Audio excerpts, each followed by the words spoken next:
Now, Western sanctions on Russia have started to bite for the Russian population, but what does it mean for us here at home? Well, joining me in the studio to discuss this is our economics and business editor, Liam Halligan. Good afternoon to you, Liam. We know this is hitting the Russian economy reasonably hard. We've seen people queue outside ATMs, the ruble at an all-time low, interest rates there at an all-time high. But what about us here? Real concerns about the impact this can have on particularly energy. Indeed. As you say, Darren, it's hitting the Russian population hard. I lived in Russia back in the mid-90s. I cut my journalistic teeth there. And you had big inflation, you had currency collapses, people's savings wiped out. Russian people thought they were beyond that. They thought Russia was a more developed capitalist society now. But if you wipe out the savings of the middle classes, expect serious political pressure on Putin. In terms of us here, again, these financial and commercial implications of war, it seems callous to talk about them when we're seeing a humanitarian crisis and so on. But they're an important part of the pressure on the various leaders, which will determine the outcome of what happens. So we mustn't shy away from them. And here we saw oil overnight, Darren, go up to $118 a barrel. It was just $70 back in December. That's a huge percentage increase. We've seen wholesale gas prices rise by 23% on Tuesday, 15% yesterday in West European markets. Again, we use gas to generate electricity. That impacts on fuel bills, utility bills for households, as well as the obvious implications for petrol and diesel prices.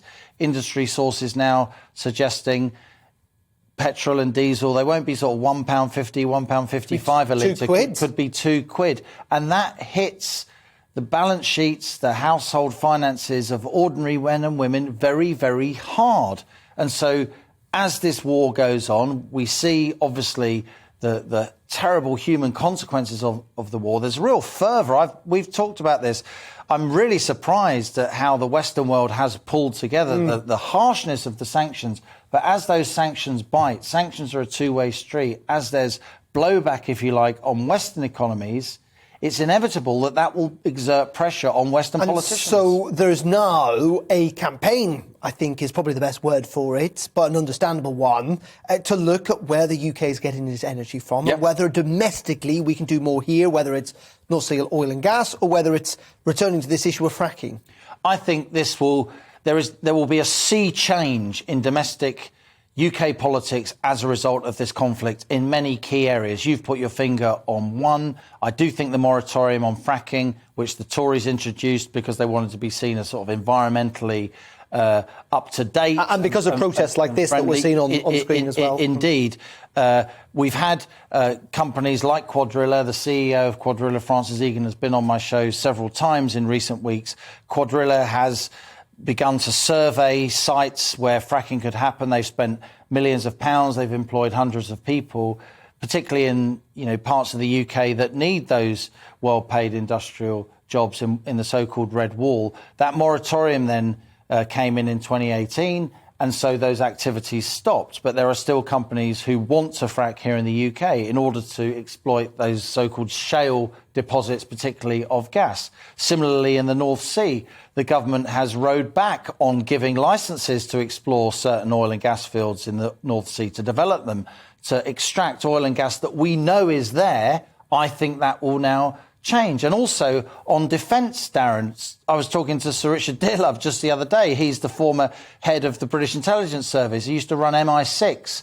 He's saying that he thinks the British Armed Services will grow at least 10% as a result, maybe more, of this conflagration between Russia and Ukraine. And it's fascinating, isn't it? And this is not just going to be here. And people may well welcome an increase in defence spending, given the fact that many feel it's been cut back too much. But that obviously has consequences on other budgets too. It does. For years, the focus has been on the NHS. The NHS needs more money. But now the UK defence budget, I think, over the next 5 to 10 years, these things take time, will probably expand from 2 to 3% of GDP. We're seeing the Germans for the first time in our lifetimes, Darren, committing themselves to a much bigger defence expenditure. 100 billion euros. Germany's the world's third biggest economy. If it increases defence spending by 1 or 2 percentage points of GDP, that is massive. Absolutely massive.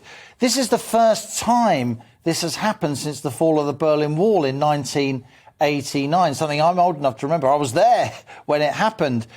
And since then, the emphasis has always been on less military, the peace dividend, winding down our armed services. Not anymore.